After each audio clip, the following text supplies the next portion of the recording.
Marcus Ellis had built his company from the ground up. He started with nothing but a vision, hard work, and determination. Over the years, his tech firm grew into a successful business with hundreds of employees. People respected him, and many looked up to him as a leader. He always believed that he treated his employees well. He paid good salaries, provided benefits, and created a modern office space. But recently, something troubled him. His company conducted an anonymous employee survey, and the results were not what he expected. Some employees felt unheard. Others complained about favoritism, saying that only certain people got promotions or recognition. A few even mentioned that management treated lower-level employees poorly. Marcus was shocked. How could this be happening in his own company? He called a meeting with his senior managers and asked them about it. They assured him that everything was fine. People always complain, one manager said. That doesn't mean there's a real problem. Another added, the staff just don't see the big picture. They don't understand how hard leadership works. Something about their responses didn't sit right with Marcus. He had always trusted his management team. But what if they were wrong? What if there really was a problem? And he was too far removed to see it. That night, Marcus couldn't sleep. His mind kept going back to the survey responses. If his employees weren't happy, if they felt ignored or mistreated, then he had failed as a leader. He needed to know the truth, but he knew that as CEO, people would never be honest with him. Then an idea struck him, one that was bold, risky, and maybe even a little crazy. What if he went undercover? What if he stepped away from his office, changed his appearance, and worked as a regular employee? It was the only way to see what was really happening behind the scenes. The next morning, he put his plan into action. He spoke to his most trusted HR executive, one of the few people he knew would support the idea.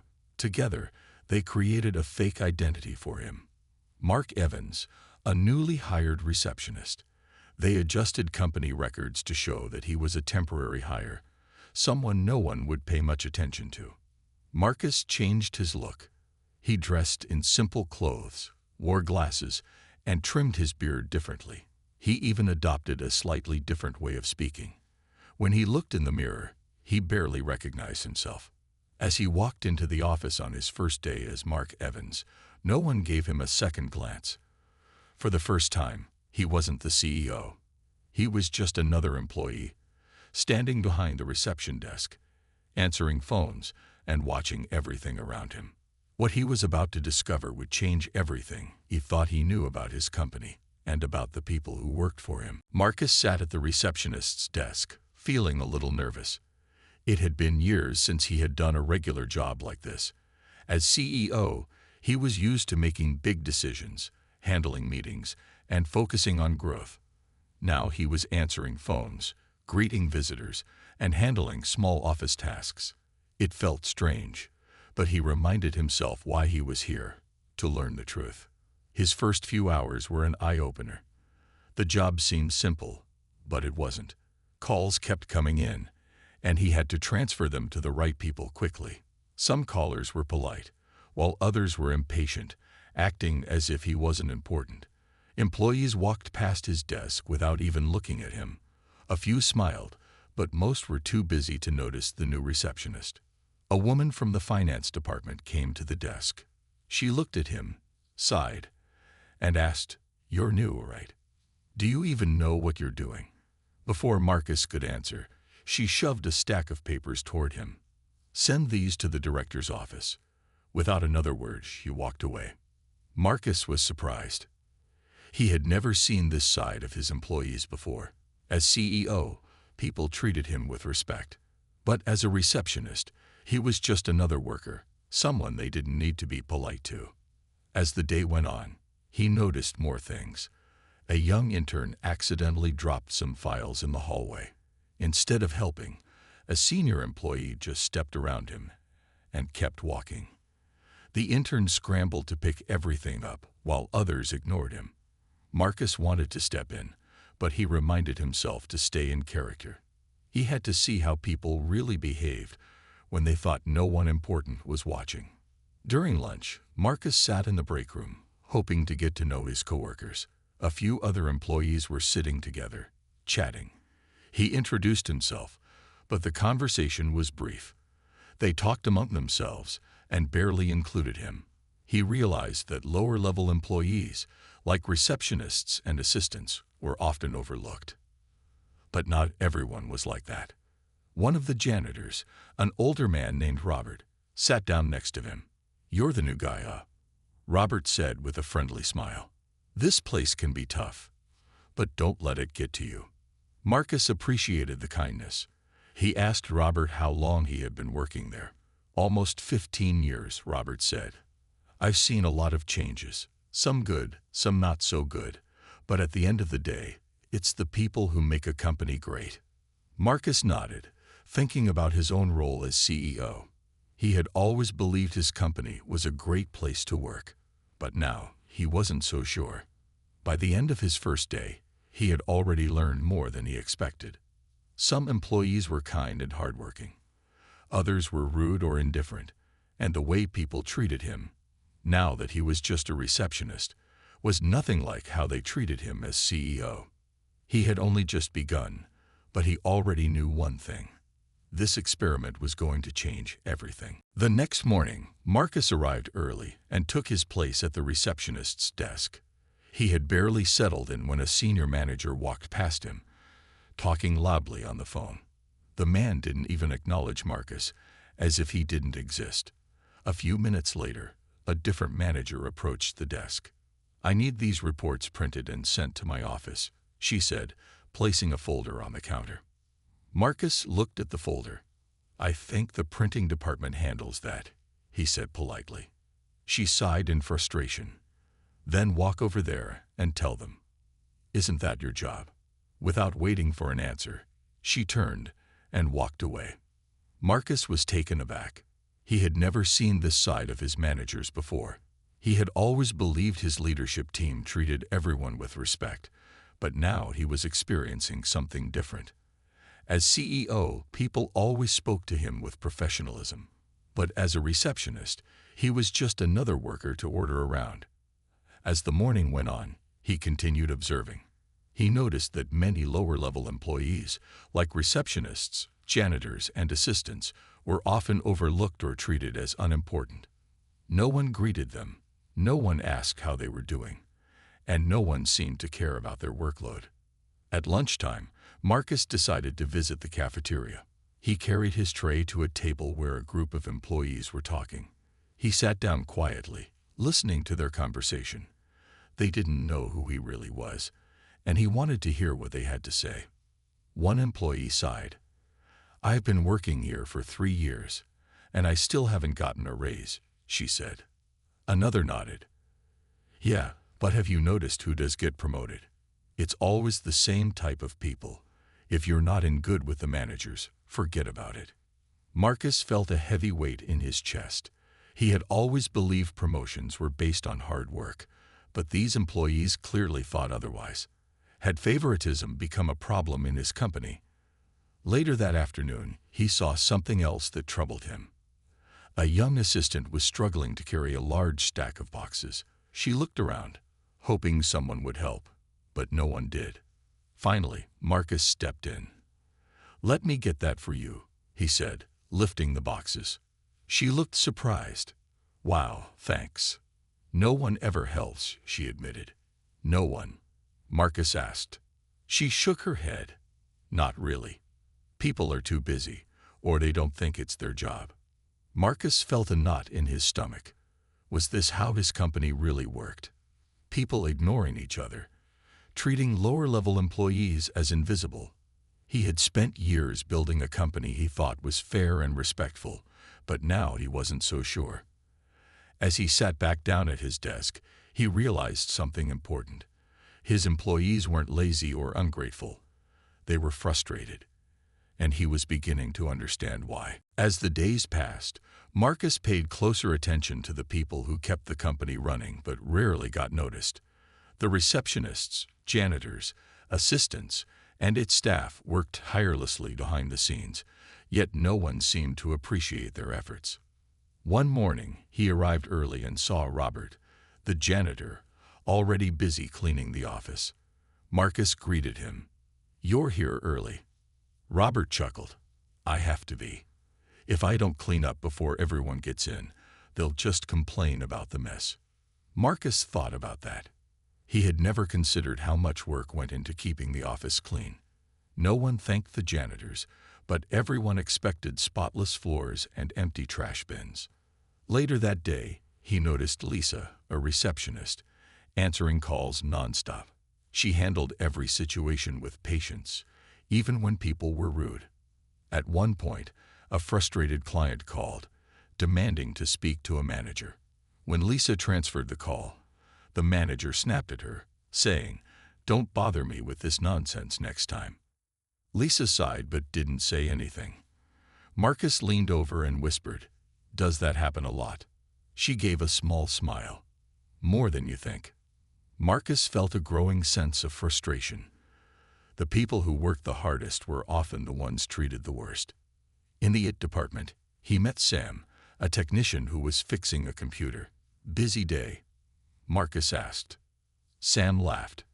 "It's always a busy day. Computers crash. People forget their passwords. Printers stop working. But no one notices it unless something breaks." Marcus watched as Sam worked efficiently, solving problems that kept the company running. Yet he realized that employees probably never stopped to appreciate him. That evening, Marcus sat in the break room, thinking about everything he had seen. The employees who truly cared about their work were often ignored. The ones who went the extra mile did so without recognition, and some managers treated their teams like they were replaceable. Robert walked in and sat beside him. "You look deep in thought, Mark." Marcus smiled, just thinking about how much work people do around here without getting credit. Robert nodded. "That's how it is. Some of us do our jobs because we care, not because we expect a thank you. But it would be nice to be noticed once in a while." Marcus felt a pang of guilt. Had he ever truly taken the time to recognize the people who made his company function? He had always focused on profits, growth, and innovation. But what about the employees who kept everything together? For the first time, Marcus saw his company from a completely different perspective. And what he saw made him realize something important. His business wasn't just about numbers and success. It was about people. And he had been overlooking them for far too long. A few more days passed, and Marcus continued his undercover role, carefully watching and listening. The more he observed, the more he realized how deep the problems in his company ran. Employees were frustrated, overworked, and underappreciated. Many felt invisible, especially those in lower-level positions. One afternoon, while taking a short break, Marcus sat in the employee lounge where a group of workers were chatting. They didn't seem to notice him, so he quietly listened. "I've been here for 5 years, one employee said, shaking her head. "Not once has management asked for my opinion." Another worker sighed. "Yeah, but if you're one of their favorites, you get all the promotions and perks." A third employee, a young man, leaned forward. "Honestly, I don't even feel motivated anymore. It's like, no matter how hard you work, it doesn't matter." Marcus felt a heavy weight in his chest. These employees weren't just complaining. They were disappointed. They had lost faith in the company he had worked so hard to build. He wanted to speak up, to tell them that their voices mattered, but he knew they wouldn't believe him as Mark the receptionist. Later that day, he witnessed something that shook him even more. A junior employee walked into a meeting room, carrying a stack of documents. As he placed them on the table, one of the senior managers barely looked at him and said, "Next time, knock before you come in." The young man hesitated. "I'm sorry, sir. I was just told to bring these in quickly." The manager frowned. "Then leave faster." Marcus clenched his fists under the desk. He couldn't believe what he was seeing. The lack of respect, the arrogance, this was not the culture he had intended for his company. As he continued his shift, more moments like this played out before him. A receptionist stayed late to finish paperwork that wasn't even her responsibility. An assistant helped fix a technical issue while the IT team was overwhelmed. A janitor cleaned up spilled coffee without a single word of thanks. And yet, no one in leadership seemed to notice. That night, Marcus sat at his kitchen table, deep in thought. He had spent years thinking his company was a great place to work, a place where employees felt valued. But now, he saw the truth. His leadership team had become disconnected from the employees. Promotions weren't always fair. Hard work often went unnoticed, and many workers felt unheard. It wasn't just about business anymore.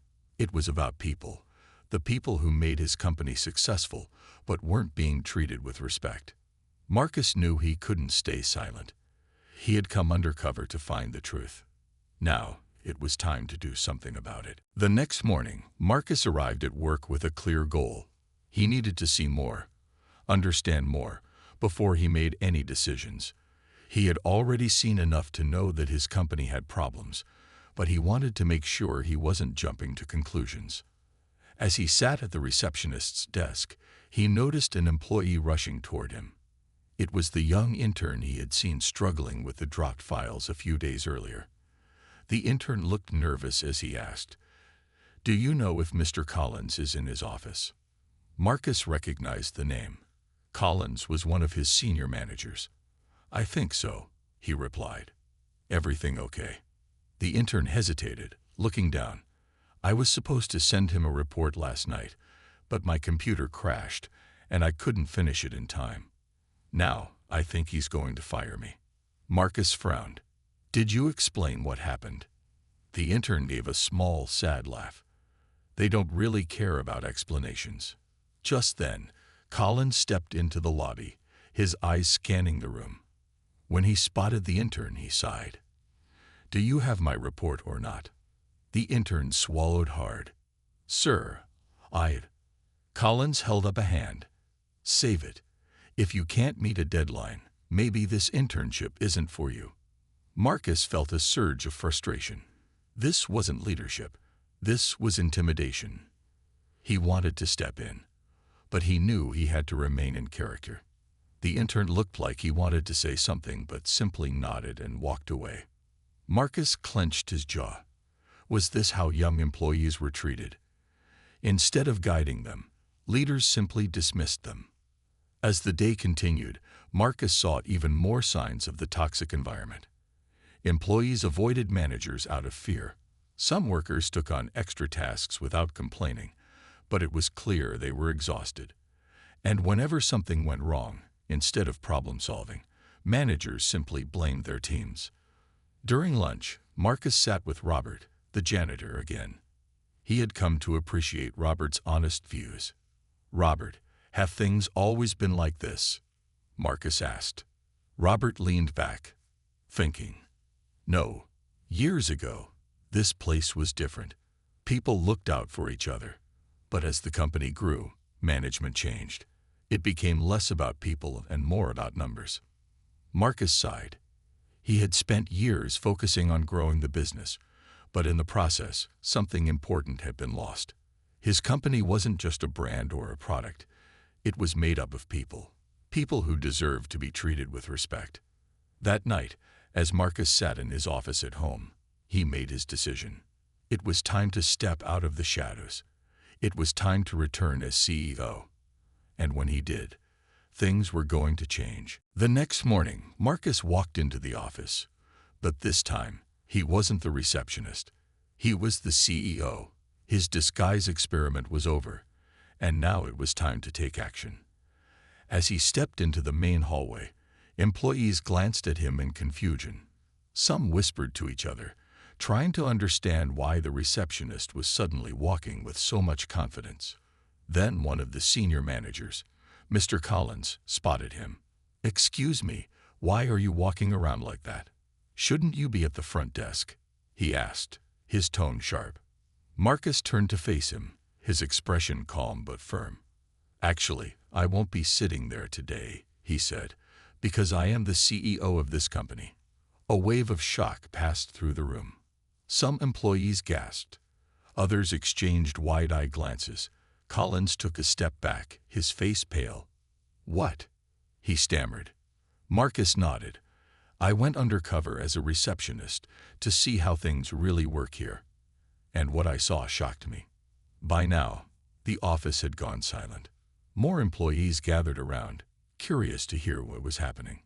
Marcus took a deep breath and continued. "I saw hardworking employees being ignored and disrespected. I saw interns being treated unfairly. I saw managers who care more about power than leadership. And I saw people who make this company successful, janitors, assistants, receptionists, being overlooked every single day." Some employees lowered their heads, realizing the truth in his words. Others nodded in agreement, finally feeling heard. Marcus then turned to Collins. "Yesterday, you were ready to fire an intern without even listening to his side of the story. Is that how you lead?" Collins swallowed hard, unable to answer. Marcus looked around at the other managers. "Leadership isn't about fear. It's about guiding, supporting, and respecting those who work hard every day. And from now on, things are going to change." A quiet murmur spread through the crowd. Employees who had felt invisible now saw their CEO standing up for them. Hope began to replace frustration. Marcus wasn't finished.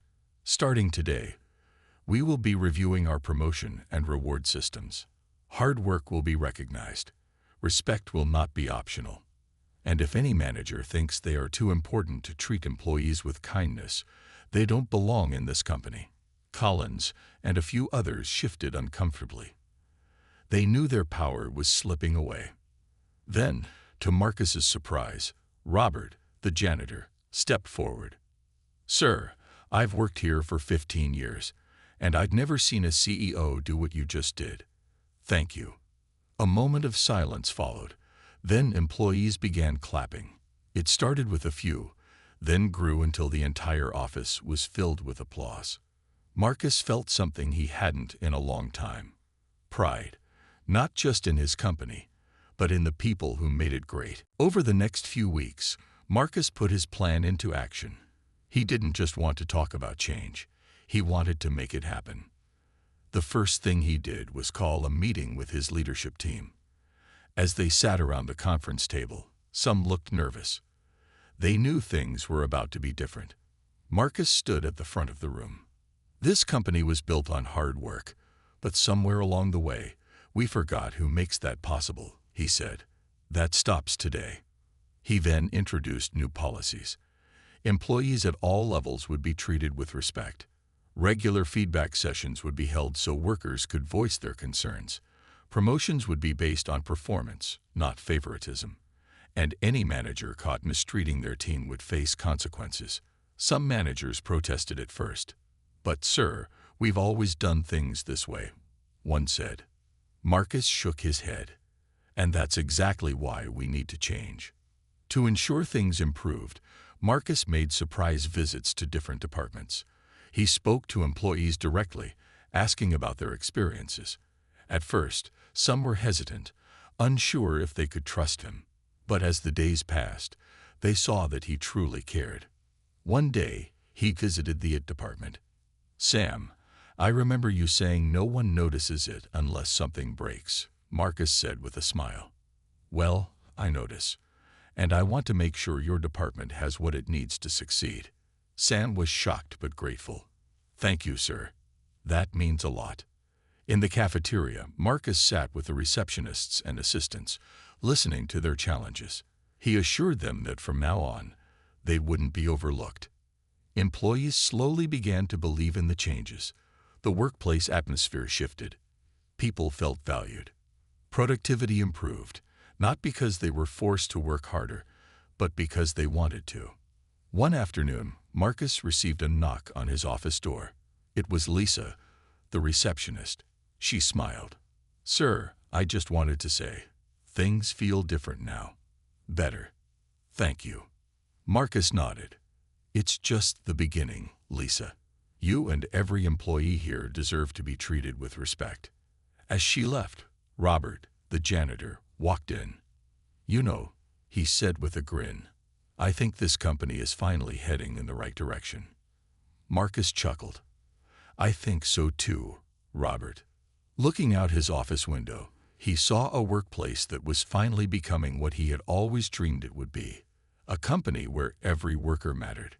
And he knew one thing for sure: he would never let them be ignored again.